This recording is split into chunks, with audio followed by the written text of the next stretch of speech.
Gus Searcy. The first witness for the defense was a man by the name of Gus Searcy. He was quite memorable on the stand, especially when he went head-to-head with the prosecutor. Well, Searcy has just been released from his subpoena, so he is finally able to talk about the trial publicly. He will join us live right here in Phoenix, Arizona, next.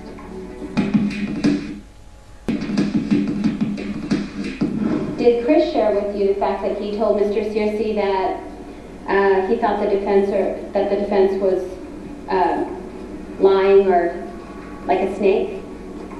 I don't remember if he told me that or not. He just told me that Gus said that he had information that could hurt Jody or help Jody.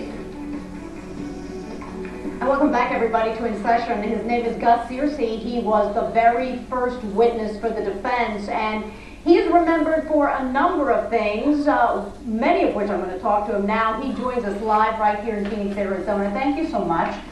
Now, here's the first thing I want to ask you. We just played this. You are to have had testimony to help and to hurt, potentially, Jodi Arias. So now here's the first thing I want to ask you, Gus. When did you hear from Jodi after Travis was killed? When was the first time that you heard her voice? Yeah, this is something that no one has asked, and the defense or the prosecuting never knew. I got a call from her at 3:30 in the morning the night that he had died. Now, wait a minute. You mean June 4th?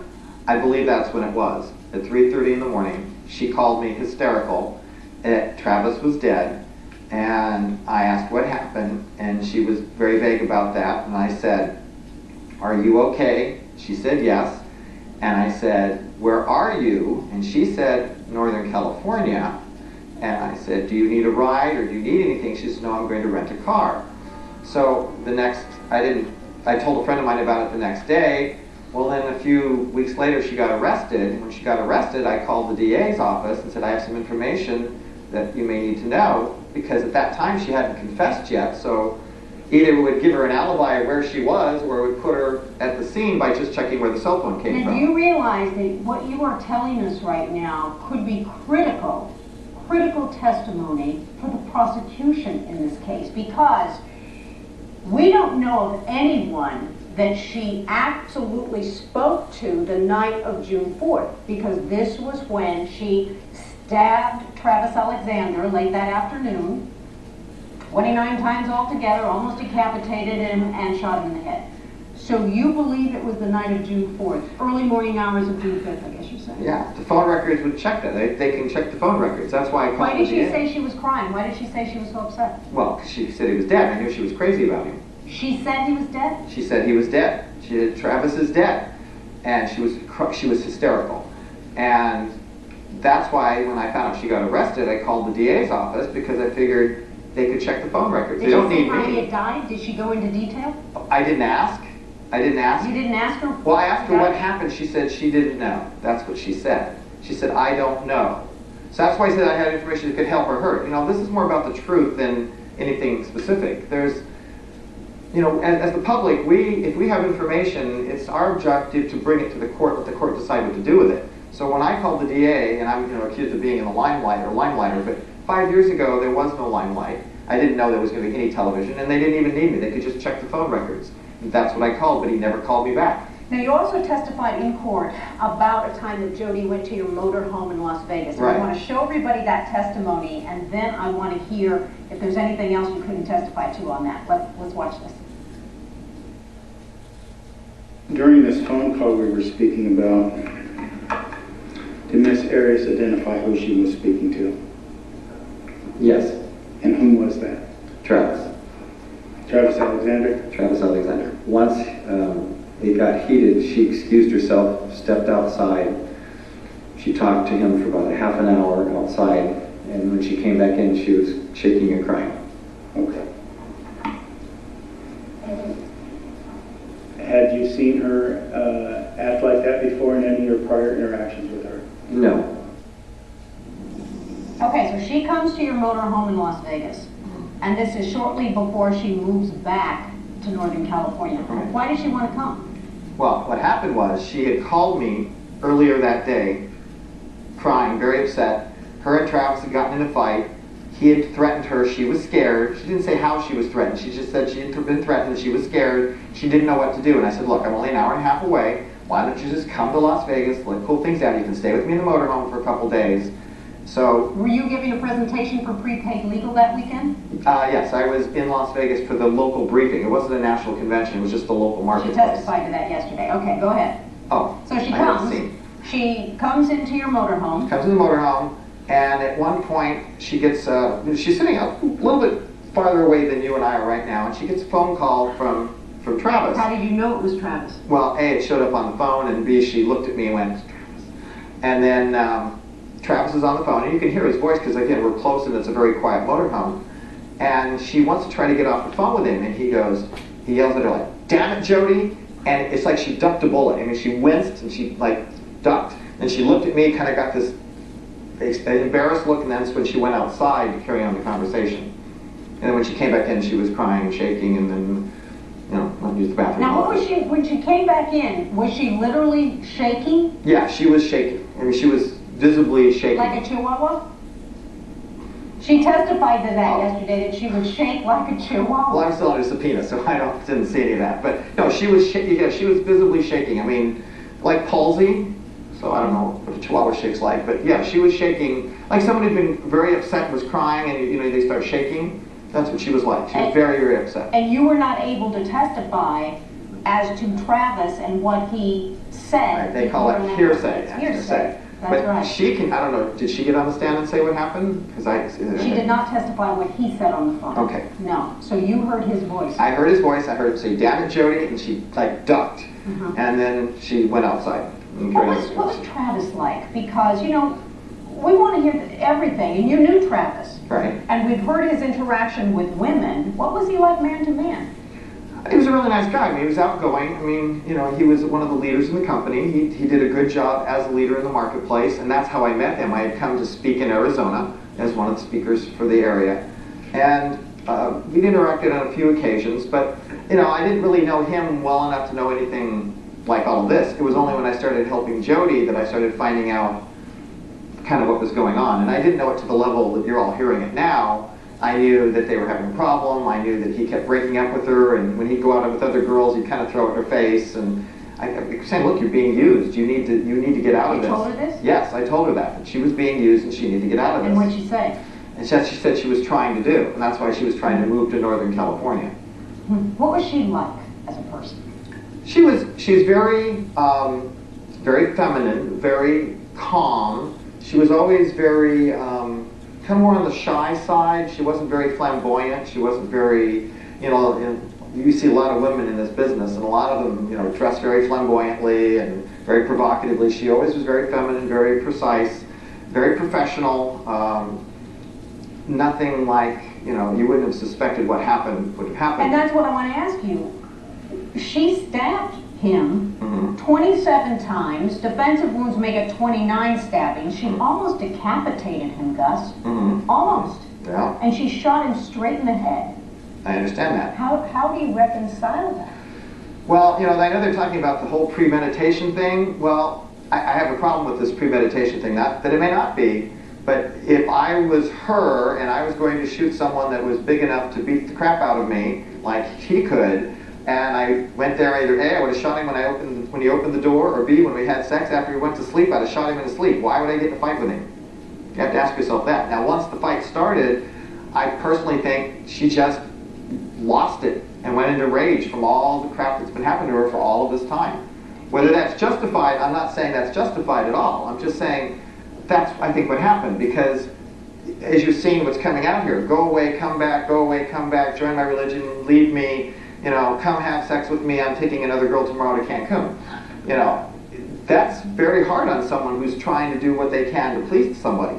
You've gotten a bad rap in this case, in this trial. Your character has been attacked. Yes. Outside of the presence of the jury. The jury has not heard it, but with Chris and Sky Hughes and all of that, I think we're going to take a short break, and we want to go more into that aspect of this case. Sure. And you can maybe redeem yourself a little bit. All right, we'll be right back.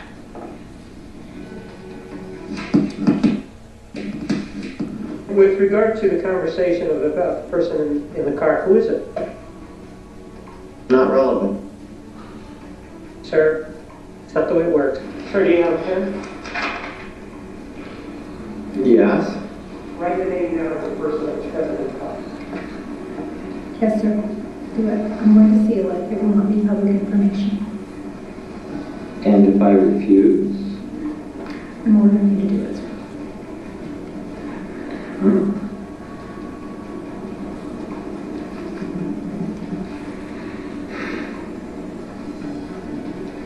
And if I write this number down and it's under seal, what does that mean exactly? That means it is not public information, but the parties will have access to the information, but it will not be public. Well, what happens if I decline on the 5th? We will need to discuss that. Is that what you're asking to do?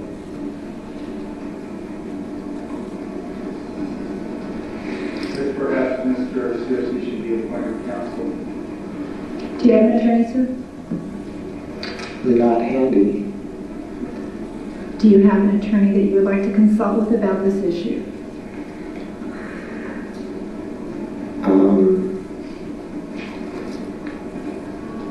At this time of day, no. Okay, everybody, with us live right here in Phoenix, Arizona is the man you see on the stand right there, Gus Searcy. He was the first witness for the defense. His subpoena has been lifted, so he is joining us live. You know, what we were just listening to was a moment in the courtroom where you were refusing to give a name of who you were in the car with. I guess when Chris Hughes called you to ask you what you were going to testify about. I mean, why were you so defiant to not tell the court who that name was? Because the person that was with me is afraid of these people. Afraid of who? The Hugheses. Why? Well, let's take me for example. They go on television and say I'm a sensationalist. One goes on the witness stand and says I'm looking for the limelight. Yet I haven't been on television at all. They've been on television for months and months and months. The district attorney gets on the line and says I'm a limelighter, and suddenly it's the gospel truth. I'm just glad they didn't say it was a space alien. But when you were on the stand, you didn't disclose his name. I think we need to know, because you know what everybody's saying, that you were with some woman in a car and you don't want to make it public because you have a fiance.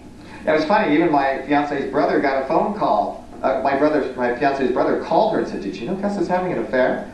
And she laughed because she fixed us breakfast that day. It's actually way more innocent than that. Who were you in the car with? I was in the car with a young lady named Charmaine Jubin, and I actually have the court documents here. I was actually acting as a process server for her that day, and it shows here all of the county records that I was serving at 10:45 that morning in San Diego, a company for her, and this was filed with the courts at 12:07 that afternoon, and that's what we were doing at 10:15 when the call came, when the text came in from Chris.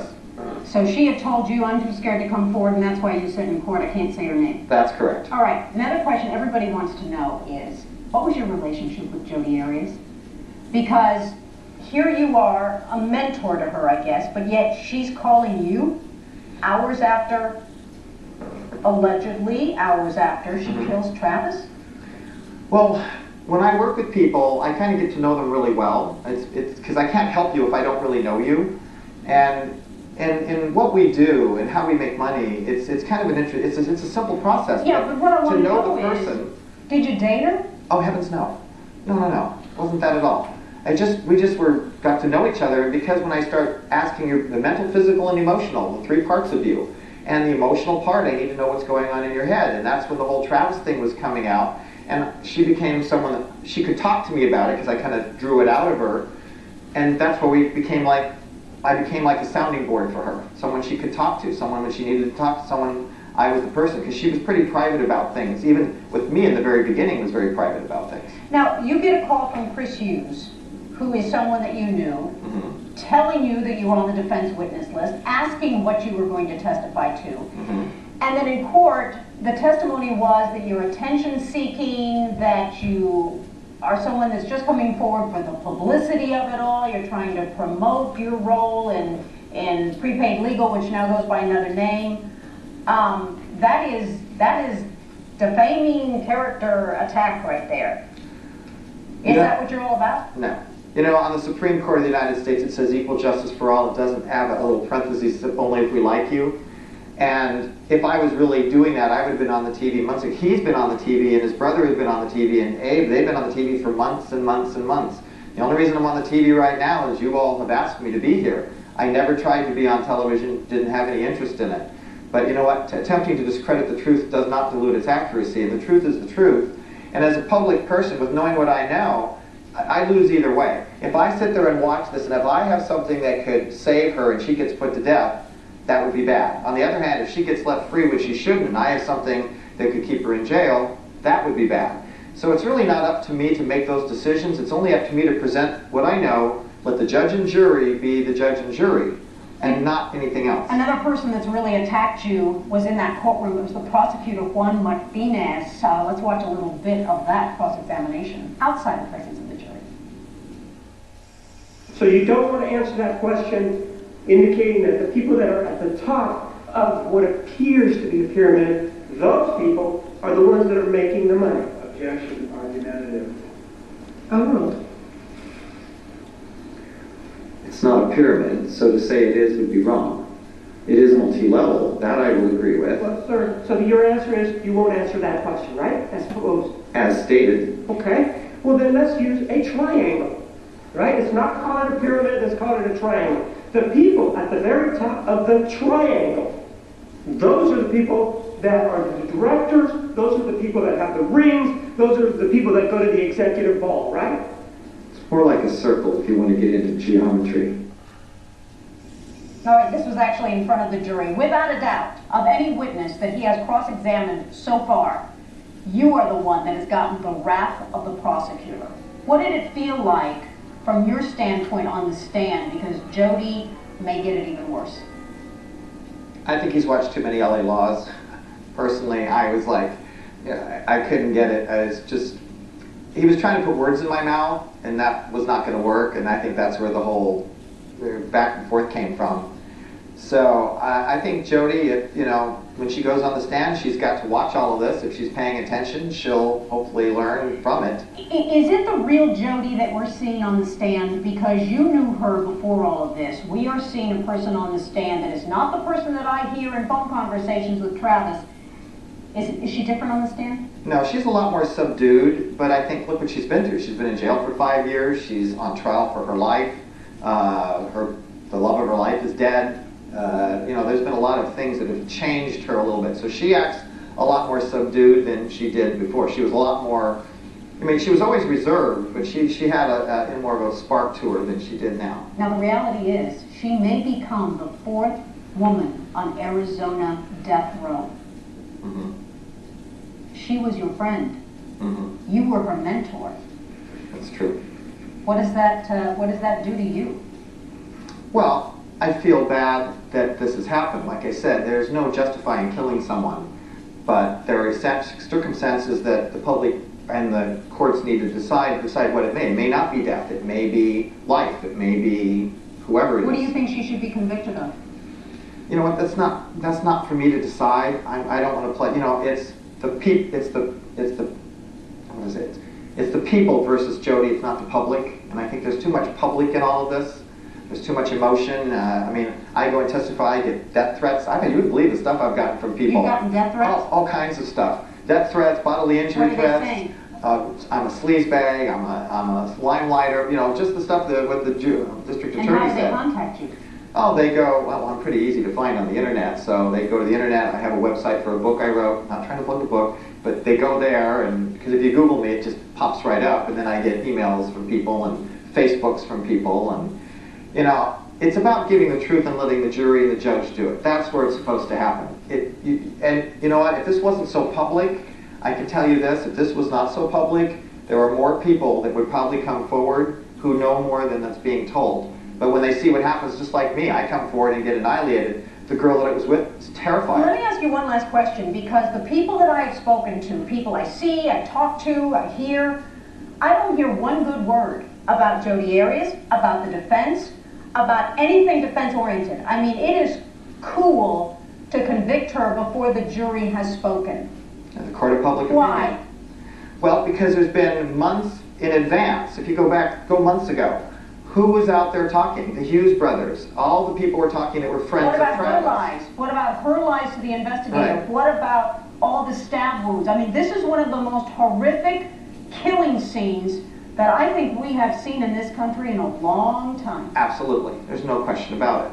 But something made that all happen. Again, if she was really just trying to shoot him, she could have done it in his sleep.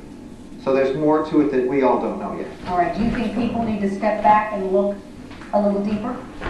I think it's not the trial of public opinion, it's the trial of the people versus Jody, and I think that's where it has to stay, and let the emotions take place afterwards. Because if you condemn anyone that comes forward with the truth, then you're going to restrict the amount of truth that you all hear. So you may never hear all the things that you should hear. All That's right. the bad part. Gus Searcy, thank you so much for taking the time. A lot of insight there. All right, we are going to return right after this with more testimony you have never seen, and also a little bit of a discussion about Aris's alleged abuse. We'll be right back.